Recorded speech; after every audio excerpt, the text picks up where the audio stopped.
chapter 6 here is 3D gridding. In simple terms, a 3D grid divided a model into boxes. Each box is called a grid. Cell will have rock properties like porosity, water saturation, many other type of rock properties, and each value will represent in each cell.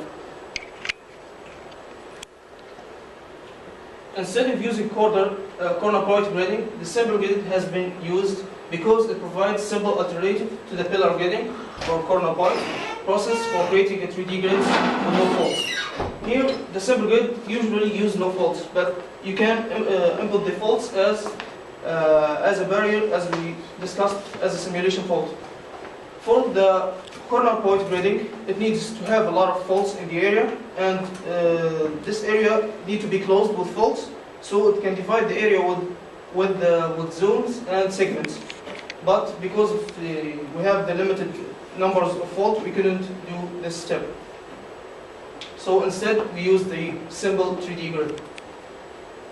As an input data for the 3D gridding, we used, as can you see, discussed before, the surface.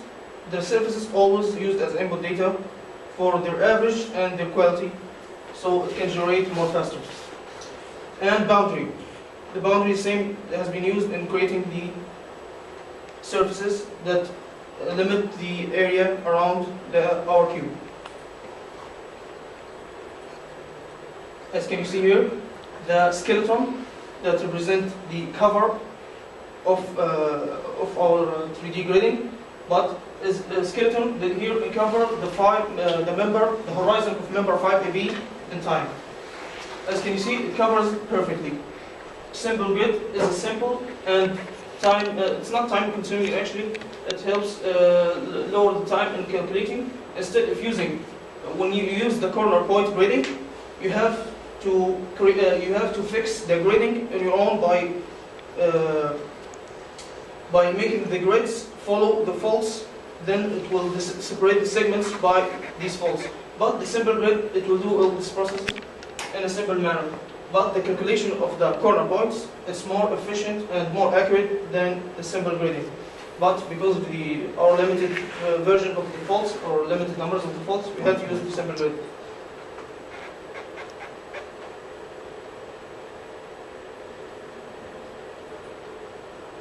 As can you see here, the member 3, which I discussed later in when interpreting the horizon, the disappearing and appearing of the member.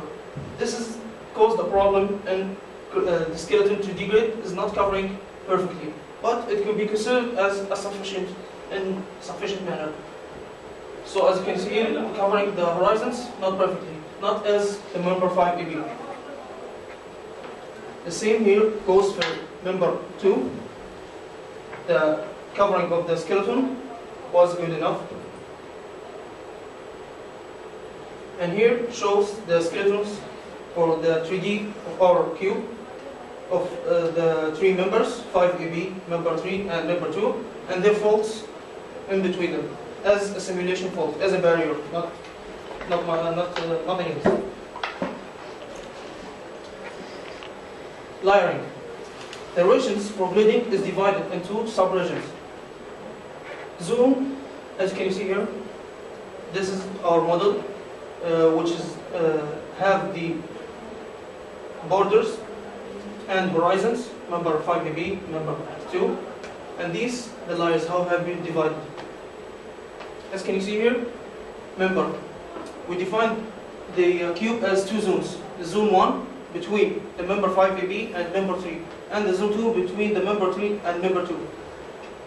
What's important in our project is the reservoir thickness only. So beneath the water oil contact won't be important. That's why we had to identify the member 2, which is not accurately, maybe it's not member 2, but we had to assume it. So when you put the water oil contact, it will find something to cut through, so you can calculate the volume accurately. The zone 1 has been divided into sub-regions, has been defined as layers. This, as my colleague discussed in the beginning of the project, the stratigraphy column of our reservoir is represented as member 5AB, member 5AC, member 4, and then member 3. So the zone between the member 5AB and the member 3 has been divided into subregions. Each region has its thickness. For the member 5AB, it has 37 thickness in feet. Member 5AC has 34, and member 4 has 28. For the member 3, it doesn't matter the thickness because the water oil contact will come through it, so the thickness will be changed in each point in our cube.